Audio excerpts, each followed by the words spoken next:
In this video, I'm going to show you how to change the two air filters in a Dyson DC65.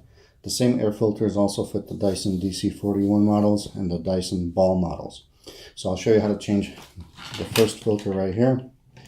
So here, actually it's just filter. So you just pull towards you and it'll snap off. Just pull it out and then you can put in the new one and snap it in place. The second air filter is actually in the ball right here. So what you're going to do is you're going to unscrew this part right here.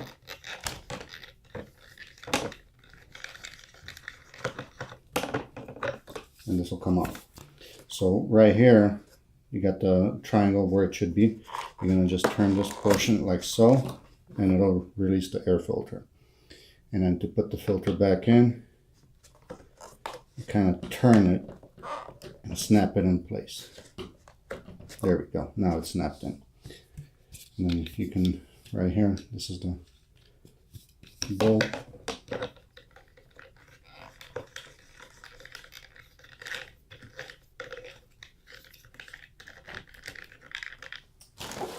And that's it.